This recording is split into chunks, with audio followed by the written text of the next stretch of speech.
La forma del corazón se aproxima a la de un cono truncado de forma irregular, con la base situada en una localización superior y dorsal y su vértice o punta en una localización inferior y anterior. La base se sitúa a la derecha y la punta a la izquierda. El eje mayor del corazón tiene pues una triple oblicuidad, hacia abajo, adelante y a la izquierda.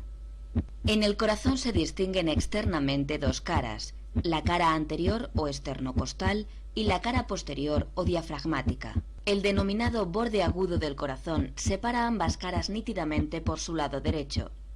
Sin embargo, ambas caras se continúan por el lado izquierdo formando el borde obtuso.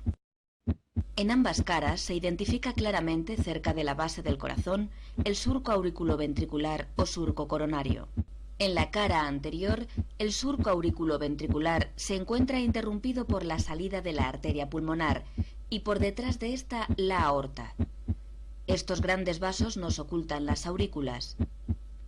2/3 de la cara anterior corresponden al ventrículo derecho y 1/3 al ventrículo izquierdo. Separando ambos se localiza el surco interventricular anterior, que corresponde en la profundidad al tabique interventricular. En la cara posterior o diafragmática se aprecia el surco interventricular posterior. En esta cara la porción que corresponde a ambos ventrículos es aproximadamente la misma. El vértice cardíaco forma la zona más inferior del corazón y corresponde al ventrículo izquierdo.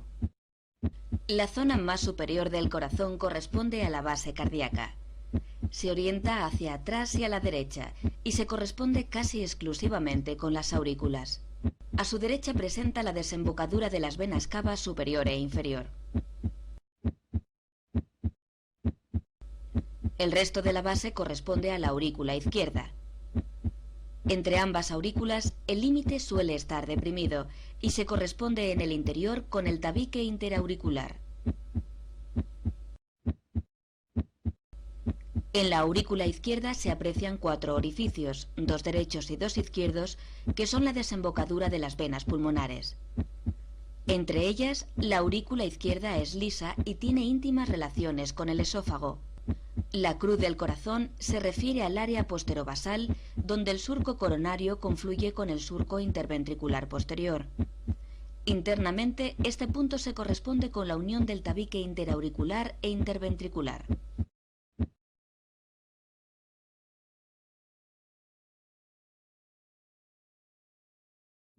El corazón se localiza en el tórax, sobre la parte media del diafragma entre los dos pulmones. El corazón constituye parte del mediastino anterior, junto con el timo, la tráquea y los bronquios principales, izquierdo y derecho. Su base se encuentra delante de la cuarta y quinta vértebras dorsales, el esófago y la aorta torácica descendente. El impulso apical o de la punta cardíaca puede palparse en el cuarto o quinto espacio intercostal, cerca de la línea medioclavicular. 1/3 del corazón está a la derecha de la línea media y 2/3 a la izquierda. El tamaño y peso del corazón varía considerablemente dependiendo de la edad, el sexo, la altura del sujeto, la grasa epicárdica y el estado de nutrición general. Por término medio, el corazón pesa unos 325 gramos en el hombre y unos 275 gramos en la mujer. Anteriormente, el corazón se dirige hacia las estructuras óseas esternocostales, contactando con ellas en su porción más apical.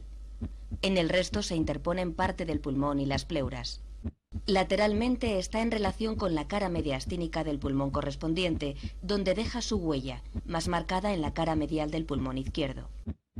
Por su parte inferior, el corazón está en estrecha relación con el diafragma a través del ventrículo derecho.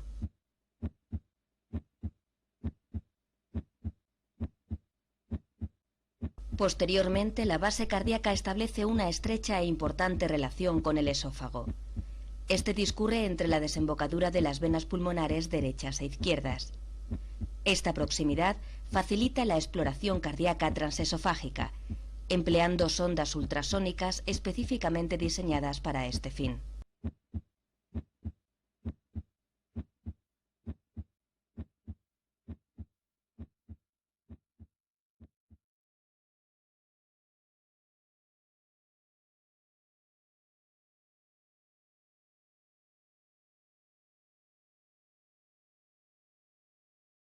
El sistema arterial epicárdico coronario está formado por las arterias coronarias derecha e izquierda y sus ramos principales. Las arterias coronarias derecha e izquierda se originan de sus respectivos orificios situados en los senos de Valsalva derecho e izquierdo. El tronco común de la arteria coronaria izquierda recorre una distancia variable entre 1 y 25 milímetros para bifurcarse después en la arteria coronaria descendente anterior y en la arteria coronaria circunfleja. La arteria descendente anterior se distribuye por el surco interventricular anterior dirigiéndose hacia la punta del corazón. En su trayecto da origen a dos grandes grupos de arterias, el sistema de las arterias perforantes septales y el sistema de las arterias diagonales. Como resultado de esta segmentación, la arteria descendente anterior será responsable de la irrigación del miocardio ventricular izquierdo anterolateral, apical, septal medio y anterior. La arteria circunfleja se distribuye por el surco auriculoventricular hacia la izquierda y hacia atrás. A lo largo de su trayecto da origen al sistema de arterias obtusas marginales y posterolaterales. Estas arterias se distribuyen perpendicularmente a la arteria circunfleja a lo largo del borde obtuso del corazón, su cara lateral y su cara posterior, hasta cerca del surco interventricular posterior.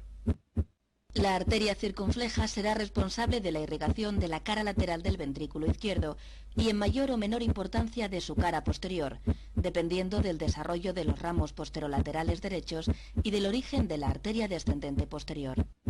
La arteria coronaria derecha discurre por el surco interventricular en dirección posterior y hacia la derecha, originando a pocos centímetros de su trayecto la arteria del cono que irriga la porción más distal del infundíbulo ventricular derecho y la salida de la arteria pulmonar. Aproximadamente en el inicio del tercio medio del trayecto de la arteria coronaria derecha se origina la arteria marginal aguda, que distribuyéndose por el margen agudo del corazón es responsable de la irrigación del ventrículo derecho. Al alcanzar la cruz cardíaca, la arteria coronaria derecha se suele ramificar en la arteria descendente posterior y en los ramos posterolaterales derechos, estos últimos en número variable y de mayor o menor desarrollo. La arteria descendente posterior se distribuye por el surco interventricular posterior en dirección craneocaudal buscando la punta del corazón y originando el sistema de las arterias descendentes posteriores, responsables de la irrigación del tercio más posterior del tabique interventricular. La arteria coronaria derecha es responsable de la irrigación del miocardio ventricular derecho, miocardio ventricular izquierdo posterior y septal posterior. A través de la arteria del nodo sinusal y de la arteria del nodo auriculoventricular, la arteria coronaria derecha irriga elementos fundamentales del origen y conducción del impulso eléctrico. En un 50% de los casos, la arteria del nodo sinusal se origina de la arteria circunfleja. Se reconocen en el corazón tres grandes sistemas de drenaje venoso: el seno coronario y sus venas tributarias, las venas ventriculares anteriores derechas y las venas de Tevesio.